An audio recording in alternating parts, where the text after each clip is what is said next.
Welcome to Hockey Wiz Talks podcast. Today I'll be previewing the first round of the Stanley Cup Playoffs. In this podcast, I preview the first round matchups and the quarterfinal matchups. Eastern Conference matchups. The first matchup in the Eastern Conference is between the Boston Bruins and Florida Panthers. Game 1 of this series starts on Monday, April 17th at 7:30 on ESPN. This will be the second playoff series between the two teams. The first was in 1996, where the Panthers eliminated the Bruins in 5 games, before eventually losing in the Stanley Cup Finals to the Colorado Avalanche.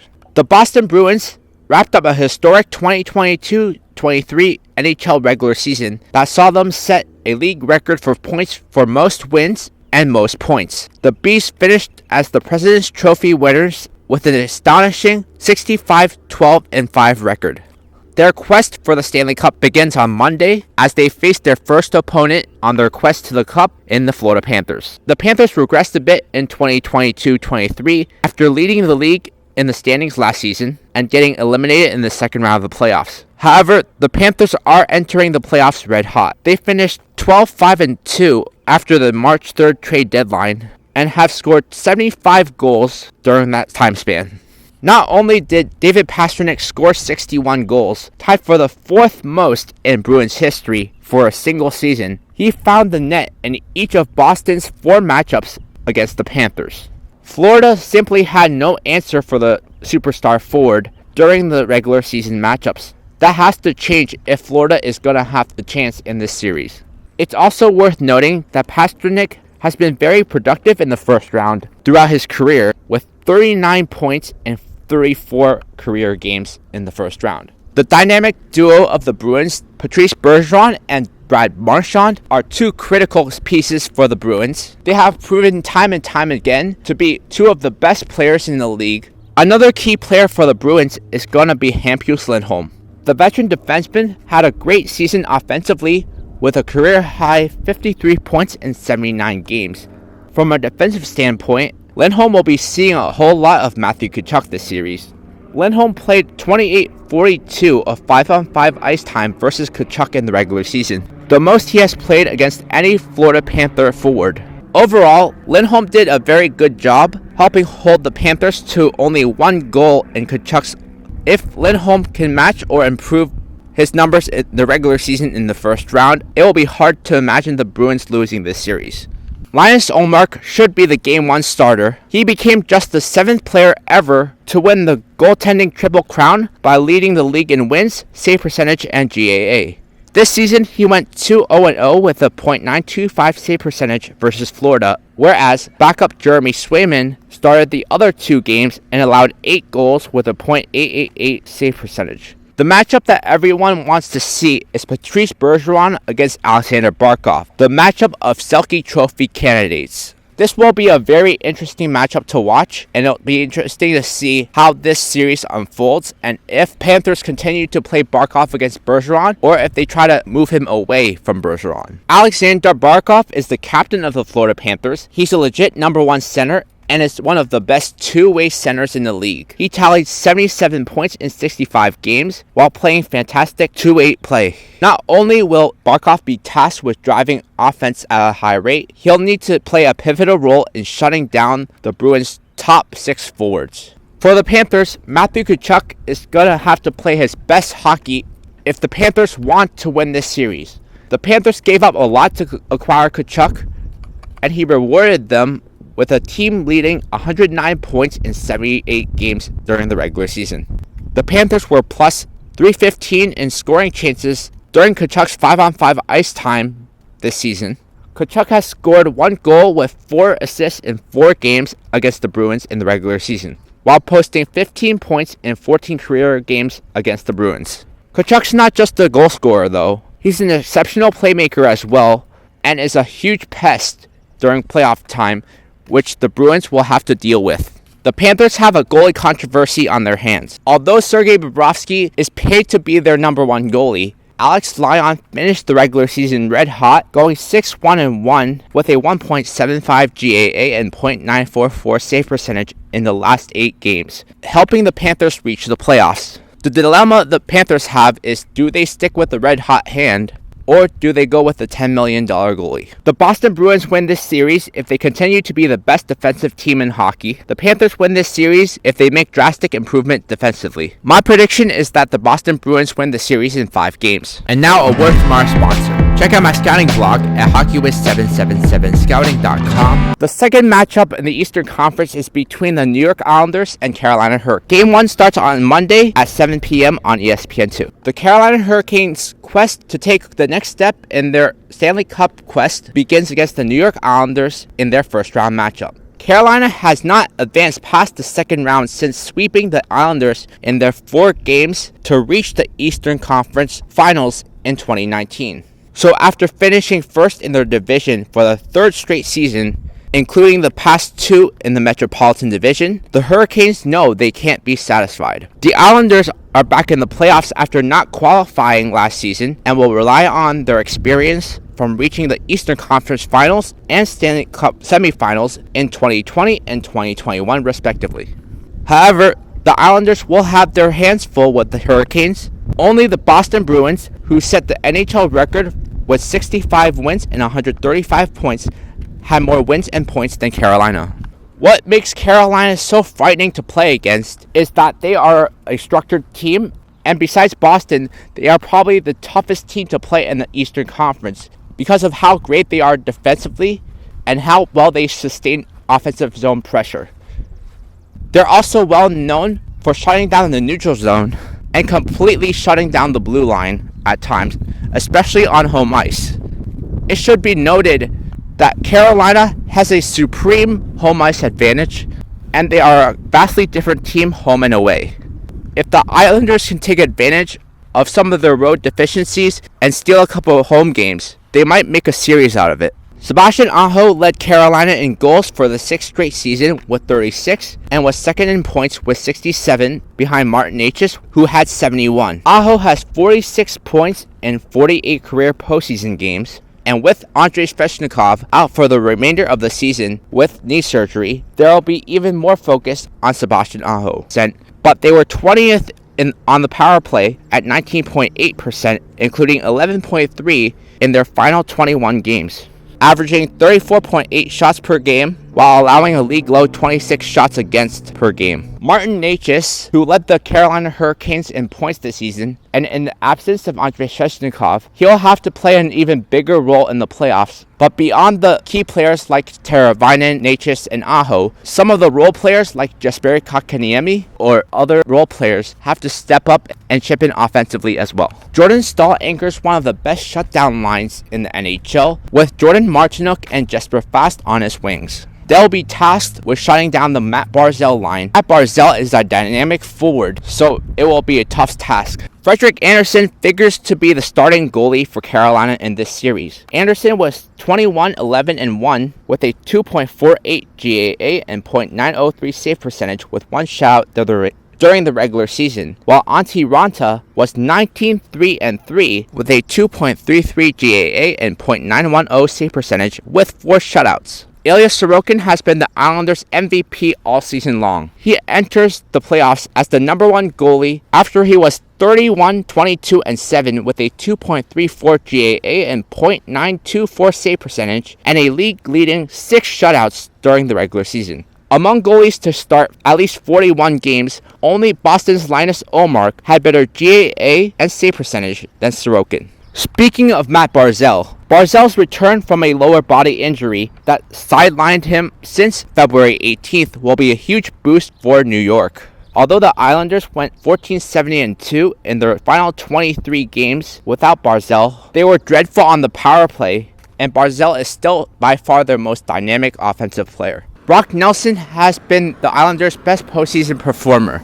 and he will be critical to the Islanders' success if they are to win the series against Carolina. With Barzal figured to be matched up against Jordan Staal, Brock Nelson will have to dominate his matchup. Bo Horvat, who was acquired at the trade deadline, will be the X factor in the series, as Carolina may not have anyone that can really match up against him. He'll have to play a crucial role in the Islanders' success if they are to beat Carolina. Carolina wins this series if they get enough goals from their bottom 6 forwards to help out their top 6 and their goalies stay healthy. New York Islanders win the series if Ilya Sorokin is on top of his game and Matt Barzal's return sparks the offense. My prediction is that the Carolina Hurricanes win the series in 6 games. Listen to my scouting blog podcast on podcasters.spotify.com/pod/show/hockeywiz777 scouting. The 4th matchup in the Eastern Conference is between the New Jersey Devils and New York Rangers. Game 1 starts on Tuesday at 7 p.m. on TBS. The Hudson River rivalry is back on in the Stanley Cup Playoffs for the first time in 11 years. This is the 7th meeting in the Eastern Conference.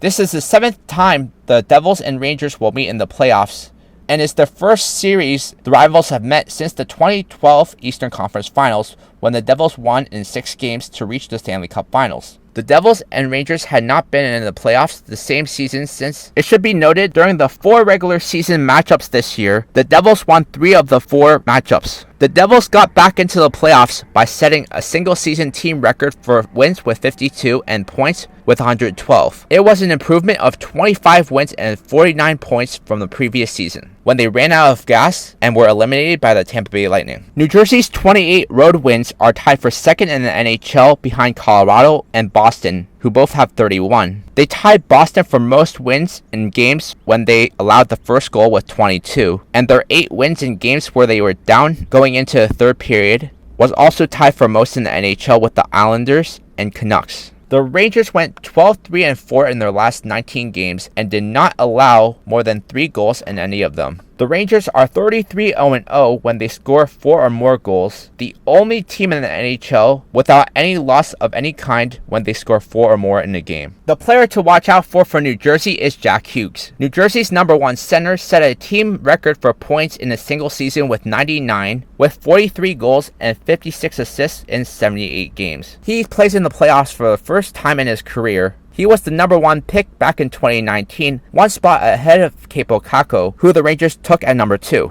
The other number 1 overall pick in the lineup, Nico Hischier, has come along very nicely for New Jersey. He is a reliable two-way center who is typically matched up against the other team's top lines, who has also set a new career high in points as well. The Devils' major free agent signing from a year ago, Dougie Hamilton, was 2nd in goals with 22 and 4th in points with 74, with 275 amongst NHL defensemen. Vitek Vanacek became the full-time starter for the Devils, notching 33 wins, a 2.45 GAA, and a .911 save percentage with 3 shutouts during the regular season. Although there was some concern a month ago, he bounced back during the final month of the season, going 5-3-1 with a 2.12 GAA and .922 save percentage in his last 9 games. The Rangers are loaded with potential game breakers, including Mika Zibanejad, Artemi Panarin, Vladimir Tarasenko, and Patrick Kane. But it's Mika Zibanejad who could be the most dangerous of them all.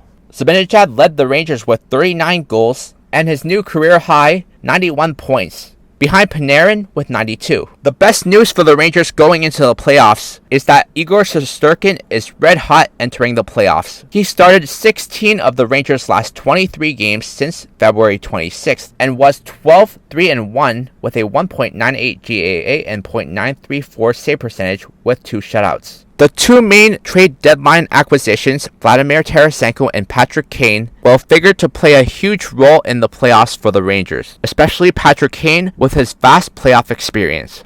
His playoff experience will be very valuable for the Rangers. The X factor for the Devils is going to be Timo Meier, who is a 40-goal scorer that was acquired from San Jose. For the Rangers, it's going to be Philip Chytil, who had his best NHL season with 22 goals and 45 points this season. The Devils win if they can push the pace of the game and force the Rangers defense into making mistakes. The Rangers win if they can limit turnovers, grade A goaltending from Igor Shesterkin. My prediction is that the New Jersey Devils win the series in 7 games. Check out my hockey blog at hockeywithtalkshockey.blogspot.com. The 3rd matchup in the Eastern Conference is between the Toronto Maple Leafs and the Tampa Bay Lightning. Game 1 starts on Tuesday at 7:30 p.m. on ESPN and CBC. The Tampa Bay Lightning will look to reach the Stanley Cup Final for the 4th consecutive season, a journey that begins with a matchup against the Toronto Maple Leafs in the first round. From 2020 to 2022, the Lightning won 11 consecutive postseason series before seeing their run ended by the Colorado Avalanche in 6 games in 2022. Tampa Bay is attempting to be the first team to reach the final in 4 straight seasons since the New York Islanders did it in 5 consecutive seasons from 1980 to 84. Meanwhile, the Leafs hope to avenge their loss from last season's defeat in the playoffs from the hands of the Lightning. The Toronto Maple Leafs have not won a postseason series since 2004, and this Leafs team is looking to change that. In retrospect, much has changed for each team since the Lightning defeated the Maple Leafs 2-1 in Game 7 last year. The Lightning lost a bunch of key players including Ryan McDonagh and Andre Palat, while acquiring Tanner Jeannot from the Nashville Predators at the trade deadline. As for the Maple Leafs, they acquired forwards Ryan O'Reilly, Noel Acciari, Jake McCabe, and Luke Schenn, as well as defensemen Luke Schenn and Jake McCabe to improve their defense and physical toughness on the back end. 100 points for the 3rd time in his career, scoring 113 points this season. However, it's the postseason where the 29-year-old really shines. He averages 1.13 points per game in the Stanley Cup Playoffs during his career, with 154 points in 136 games in the postseason. Kucherov has led the postseason in scoring the past 3 seasons with 93 points in 71 games, which is almost 30 points more than Nathan MacKinnon, who was second with 64 points in 45 games during that span. Of course, you cannot talk about the Tampa Bay Lightning without the other 3 core players, Steven Stamkos, Braden Point, and Victor Hedman. Both Braden Point and Steven Stamkos had fantastic years this season. Steven Stamkos looks to be back in his prime form, and he doesn't seem to be aging at all. Braden Point had a bounce-back year last season after a somewhat down year the previous year. While Victor Hedman played less due to Mikhail Sergachev's emergence, he is still Victor Hedman and is still an elite caliber defenseman. The 4-headed monster for the Maple Leafs is Austin Matthews, John Tavares, Mitch Marner, and William Nylander. All 4 of these guys had fantastic regular seasons. Mitch Marner and William Nylander particularly had standout years. John Tavares had a bounce-back year from the 2021-22 campaign, and Austin Matthews was his typical self. The biggest addition for the Maple Leafs was Ryan O'Reilly from the St. Louis Blues, who helped captain the St. Louis Blues to the Stanley Cup in 2019. He will bring some much-needed leadership to the Maple Leafs locker room. On the other side, Andrei Vasilevskiy is the best in the business, especially in the postseason. He backstopped the Lightning to back-to-back championships in 2020 and 2021, and even won the Conn Smythe Trophy in 2021. Ilya Sorokin is expected to be a starter for Toronto. The 26-year-old was 27-10-5 with a 2.33 GAA and .919 save percentage, with 4 shutouts in 42 games to beat out Matt Murray for the job. But if he falters, Matt Murray is a proven postseason performer. The Toronto Maple Leafs win if their 4 key players, Tavares, Nylander, Marner, and Matthews, can elevate their level of play in the playoffs. The Lightning win if they can turn up their intensity of their past 3 postseason runs, and Andrei Vasilevskiy is Andrei Vasilevskiy. My prediction is that the Tampa Bay Lightning win the series in 7 games. Follow me on Facebook and Instagram at HockeyWith777. Western Conference matchups. The first matchup in the Western Conference is between the Vegas Golden Knights and the Winnipeg Jets, April 18th at 9:30 p.m. on Sportsnet West. This first round series features a pair of teams returning to the postseason after both had 4-year playoff streaks snapped in 2022. The Vegas Golden Knights clinched their 3rd Pacific Division since 2018, while the Winnipeg Jets secured the West's final wildcard spot, staying ahead of Calgary and Nashville down the stretch. Vegas set a franchise record with 111 points in the standings, with Bruce Cassidy's first season behind the bench after his surprise firing from Boston last season. That impressive 51-22-9 record is an impressive feat considering the team had 5 different goalies during the regular season, plus many of their star players missed extended time during the season. Mark Stone has not played since January, but he should be an important factor in this series. When healthy, he is a Selke Trophy candidate and is vital at both ends of the ice for Vegas. Another key player for Vegas is Jack Eichel, who was acquired from the Buffalo Sabres. Eichel led the team with 66 points despite missing 15 games. Speaking of Jack Eichel, this is the first time hockey fans will get to see him compete in the Stanley Cup playoffs, as he never made the playoffs during his tenure in Buffalo. And his first year in Vegas, they missed the playoffs as well. The X factor for Winnipeg is Pierre-Luc Dubois, who is on a contract year. If he wants to get paid, he will have to perform in the playoffs. The Winnipeg Jets are led offensively by Mark Scheifele, who set career highs of 42 goals, as well as Kyle Connor, who is known as one of the league's premier goal scorers as well. The line that has been intact since its inception has been the Carlson, Marchessault, and Riley Smith line. That line has been huge in the playoffs and will be huge again come playoff time. Defensively, Josh Morrissey enjoyed a breakout year by more than doubling his previous career high for points in a season. For Vegas, Alex Pietrangelo is one of the better two-way defensemen in the league. He will be relied upon to shut down Winnipeg's top players. The one advantage the Winnipeg Jets do have is Connor Hellebuyck, who had a fine season in net for Winnipeg, winning 5 of his last 6 starts while allowing just 9 goals against in his last 6 starts. For Vegas, they will have to rely heavily on Logan Thompson, but being that he is a rookie, they have veteran Jonathan Quick if he falters. Vegas Golden Knights, if they can burn the Jets with their transition game and they play well defensively in front of Logan Thompson.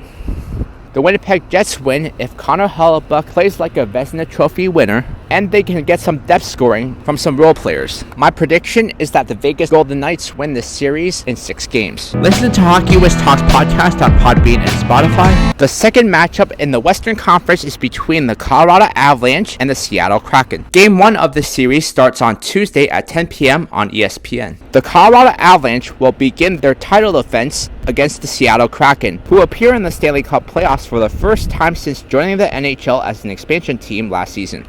The Avalanche lost key pieces from their championship team, including Andrei Burakovsky, who signed with the Seattle Kraken, and Gabriel Landeskog, who did not play this season and will miss the remainder of the season. Nathan MacKinnon has produced 1.33 points per game in the playoffs, which is third in NHL history behind Wayne Gretzky and Mario Lemieux among players who have appeared in more than 37 playoff games. He set a new career high in goals with 42, assists with 69, and points with 111 in the regular season, and finished 5th in the league in scoring. Mikko Rantanen finished 3rd in the NHL in goals with 55, and 8th in the league in points with 105 in the regular season, setting a new NHL career high in each category. He has produced 1.22 points per game in the playoffs, which is 7th in NHL history. When talking about the Colorado Avalanche, you definitely can't leave out Cale Makar, who is a Norris Trophy finalist once again this year. In the playoffs, he is noted to elevate his game, and he will once again have to play a crucial role in Colorado's postseason journey. The Kraken have scored 3.52 goals per game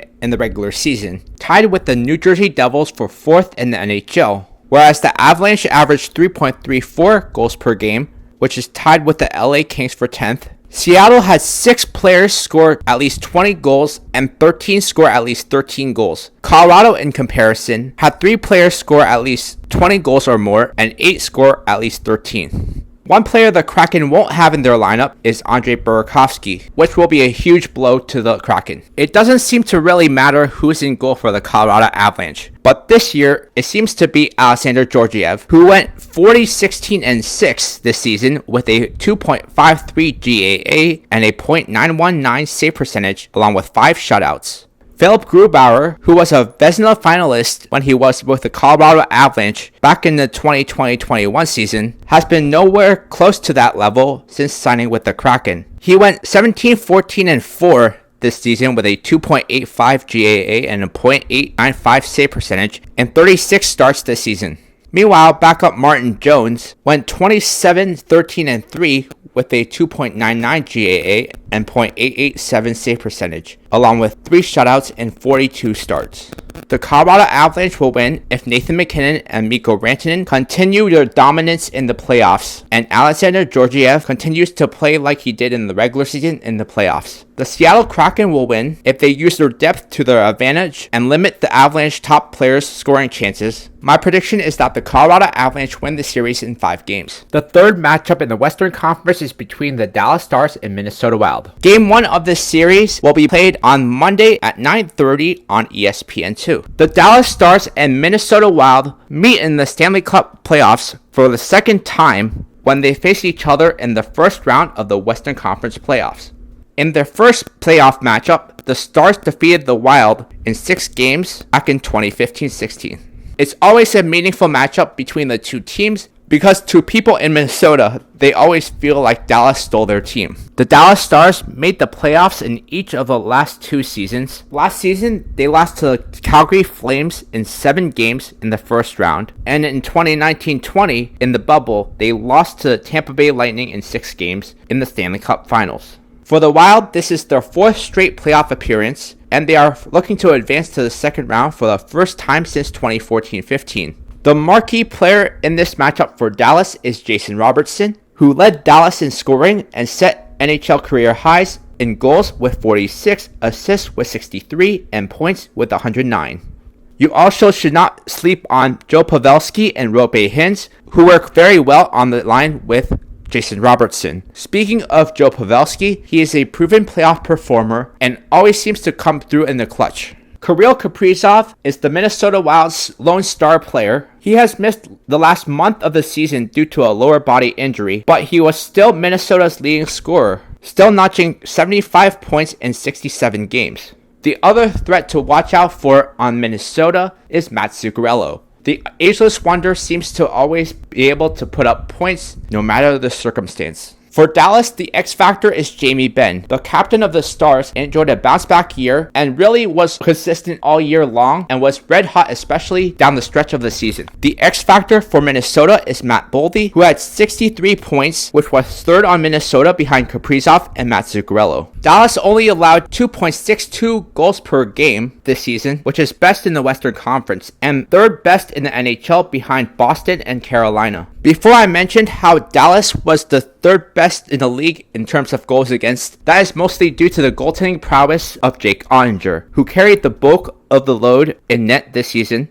He went 37-11-11 with a 2.37 GAA and a .919 save percentage in 61 starts. On the flip side, Marc-Andre Fleury and Philip Gustafsson split starts. Marc-Andre Fleury was 24-16-4 with a 2.85 GAA and .908 save percentage in 45 starts, while Philip Gustafsson was 22-9-7 with a 2.10 GAA and .931 save percentage. Both are really good goalies, but you have to guess that Marc-Andre Fleury will get the start in Game 1. On the other side, Marc-Andre Fleury has a playoff win against 18 different teams, second most in NHL history behind Patrick Roy with 20. He is actually looking for his first career postseason win against the Stars. The Dallas Stars win if they continue to get offense, which has been an issue in the recent postseason, and get outstanding goaltending from Jake Ottinger.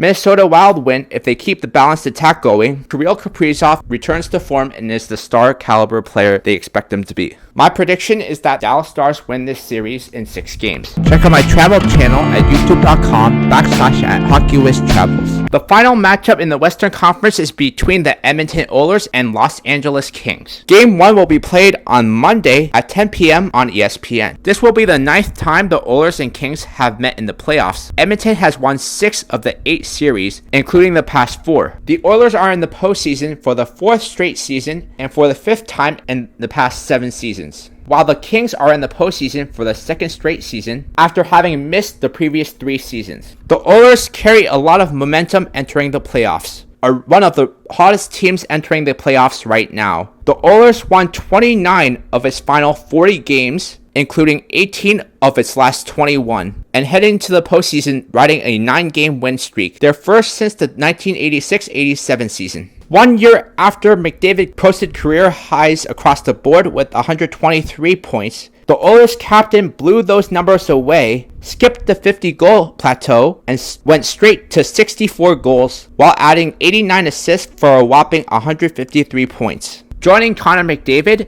is Leon Draisaitl, who had 128 points, along with 52 goals, and Ryan Nugent-Hopkins, who had 104 points to go along with 37 goals. It was the first time 3 teammates scored at least 100 points in a season since Mario Lemieux, Jaromir Jagr, and Ron Francis did so with the Pittsburgh Penguins in 1995-96. Since being acquired at the trade deadline, Mattias Ekholm has fit in seamlessly with the Oilers and was one of the major reasons the Oilers were one of the hottest second-half teams. The Kings are led offensively by Anze Kopitar, who had 74 points to go along with 28 goals, and Kevin Fiala, who had 73 points to go along with 23 goals. The player to watch for on the LA Kings is Adrian Kempe, who finished the regular season red hot for the LA Kings and is actually one of the hottest players in the entire NHL entering the playoffs. The Kings are still anchored from the back end by Drew Doughty, who is still one of the most reliable defensemen in the league in terms of shutdown ability. However, he hasn't had the best luck facing McDavid. The Danault, Arvidsson, and Trevor Moore line was a thorn in the Oilers' side last series they played in. They will once again have to have a hell of a series if the Kings want to upset the Oilers. Philip Danault is the X factor for the LA Kings. He will be seeing a lot of Connor McDavid. He is going to have a monster series if the Kings want to win this series. Jonas Korpisalo and Phoenix Copley made tandem in net. Copley was 1-1 with a 2.51 GAA and .921 save percentage, while Jonas Korpisalo lost his only start, allowing 2 goals on March 30th against the Oilers. It'll be interesting to see who the LA Kings go with in net. Stuart Skinner should get the start in net. He started all 4 games, was 2-1 with a .950 save percentage and a 1.70 goals against average, while Jack Campbell allowed 2 goals on 11 shots in his only appearance back on January 9th. Edmonton Oilers win the series if Connor McDavid and Leon Draisaitl dominate the series and they get solid goaltending from Stuart Skinner. LA Kings win this series if they can somewhat neutralize the Oilers' top guns and they get production from their depth players. My prediction is that the Edmonton Oilers win the series in 6 games. In my next podcast, I update you on the first round matchups.